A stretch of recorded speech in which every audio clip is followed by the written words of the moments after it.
जी। अब बेटे हम न्यूमेरिकल नंबर 2 की तरफ मूव करते हैं। तो न्यूमेरिकल नंबर 2 जो हमें गिवन है उसकी सबसे पहले तो हम स्टेटमेंट को अच्छे तरीके से समझते हैं। समझने के बाद हम इसके सॉल्यूशंस की तरफ मूव करेंगे। तो बेटे जो हमें न्यूमेरिकल नंबर 2 में जो हमारे पास जो स्टेटमेंट गिवन है उसमें कहा जा रहा है अ ट्रेन स्टार्ट फ्रॉम रेस्ट। एक गाड़ी है वो रेस्ट की हालत में है।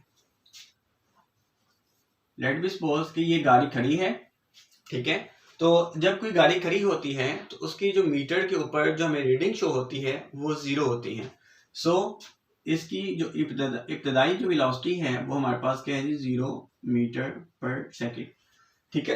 यानी कि इसकी जो इनिशियल वेलोसिटी है वो 0 है। उसके बाद कहते हैं इट मूव्स थ्रू 1 किलोमीटर। फिर कहता है कि ये गाड़ी मूव करती है, मूव करते हुए ये डिस्टेंस ट्रेवल कर लेती है 1 किलोमीटर, ठीक है। और कहते हैं ये गाड़ी जो है वो 1 किलोमीटर का डिस्टेंस कवर करती है कितनी देर में, 100 सेकंड में। 100 सेकंड्स में ये गाड़ी जो है वो डिस्टेंस कवर कर लेती है 1 किलोमीटर, ठीक है। नेक्स्ट आता है विद यूनिफॉर्म एक्सेलरेशन। उसका जो यूनिफॉर्म एक्सेलरेशन है, ठीक है, उसका जो एक्सेलरेशन है गाड़ी का वो यूनिफॉर्म है, यानी कि डिस्प्लेसमेंट में चेंज आ रहा था, ठीक है। और डिस्प्लेसमेंट में जो चेंज आ रहा था वो एक साथ था, ठीक है जी। Next what will be its speed. उसकी स्पीड क्या होगी। अगर ये इनिशियल वेलोसिटी है तो इसका मतलब है उसने हमसे क्या पूछा, final velocity at the end of 100 second. कहते हैं जब 100 सेकंड मुकम्मल हो जाएंगे तो उस दौरान इस गाड़ी की जो स्पीड है वो क्या होगी, ठीक है। तो अब बेटे हम इसके सॉल्यूशंस की तरफ मूव करते हैं। तो सबसे पहले बेटे हम यहाँ पे लिखेंगे गिवन डेटा। तो गिवन डेटा में बेटे हमारे पास क्या है, इब्तदाई वेलोसिटी vi 0 मीटर पर सेकेंड।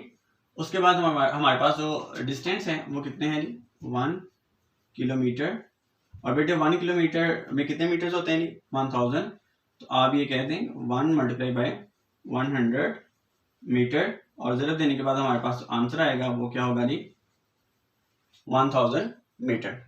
उसके बाद हमारे पास बेटे टोटल टाइम जो है वो कितना है जी, 100 सेकेंड।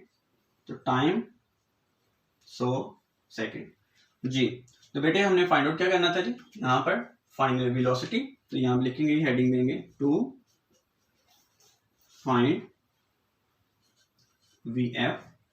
बेटे ये हमने फाइंड आउट करना है। तो देखिए अब यहाँ पर अक्सर बच्चों को जो प्रॉब्लम फेस करनी पड़ती है कि फॉर्मूला कौन सा लगेगा। तो देखिए सिंपल में है कि अगर VF फाइंड आउट करना है तो इक्वेशन नंबर 1 जो है वो यूज होगी, ठीक है, कि VF is equal to VI plus AT।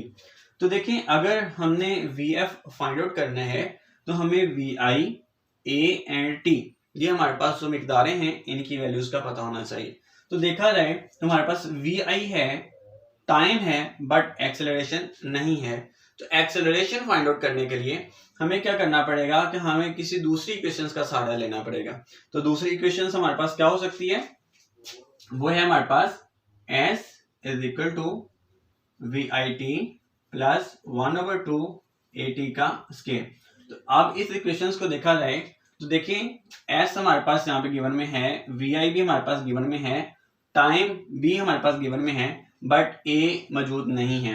जब हमारे पास किसी भी फॉर्मूलाज के अंदर अगर 4 मिकदारें हों और हमें 3 मिकदारें गिवन हो तो हम वो जो चौथी मिकदार है वो हम फाइंड आउट कर सकते हैं।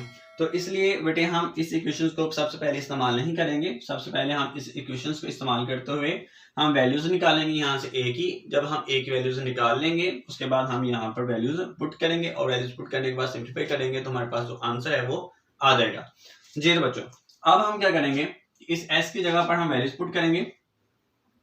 तो S कितना है हमारे पास बेटे 1000। तो यहाँ लिखें जी 1000 मीटर। VI की बेटे हमारे पास जो वैल्यू है वो कितनी है जी 0, और टाइम कितना है हमारे पास 100। उसके बाद क्या है हमारे पास यहाँ पर 1/2 A हमने फाइंड आउट करना है, इसको हम ऐसे ही रहने देंगे। और T की वैल्यू हमारे पास बेटे कितनी है 100, और इसका क्या लेंगे हम स्केयर, ठीक है। अब देखिए बेटे हम क्या करेंगे कि यहाँ पर हम 100 को 0 से मल्टीप्लाई करवाएंगे तो हमारे पास आंसर क्या आएगा जी 0। अब यहाँ पे क्या है हमारे पास 1/2, ठीक है। ए को वैसे रहने देंगे क्योंकि हमने इसकी वैल्यू फाइंड आउट करनी है। 100 का स्केल लेंगे तो बेटे हमारे पास आ जाएगा 10,000, ठीक है।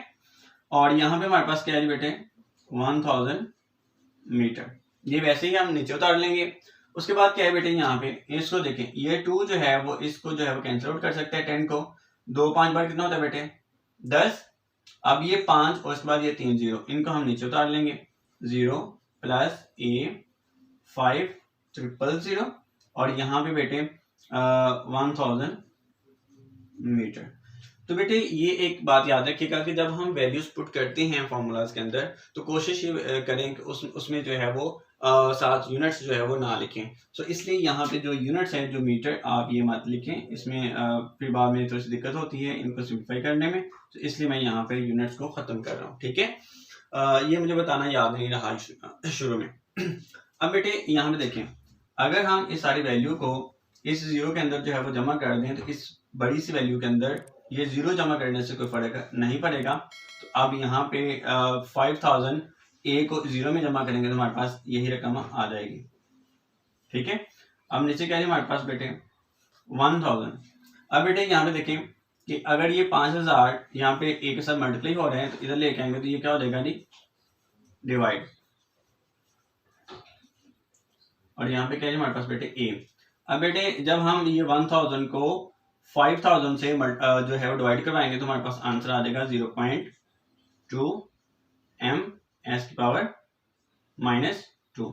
तो बेटे ये हमारे पास वैल्यू आ गई ए की। अब ये ए की वैल्यू जो है बेटे वो हम इस फॉर्मूलाज के अंदर पुट करेंगे और पुट करने के बाद हम इसको सिंप्लीफाई करेंगे और सिंप्लीफाई करने के बाद हमारे पास जो आंसर है वो आ जाएगा जी। तो बेटे यहाँ पे क्या है हमारे पास वी आई की वैल्यू 0, ए की वैल्यू है वो हमारे पास 0.2 और टी की वैल्यू क्या है हमारे पास बेटे 100। अब देखिए बेटे ये 0 इस 0 से कैंसिल और इस 10 को इस 2 से मल्टीप्लाई करवाएंगे तो हमारे पास आंसर क्या आ जाएगा 20। और जो वेलोसिटी है बेटे इसका जो यूनिट होता है वो क्या होता है ms⁻⁻1।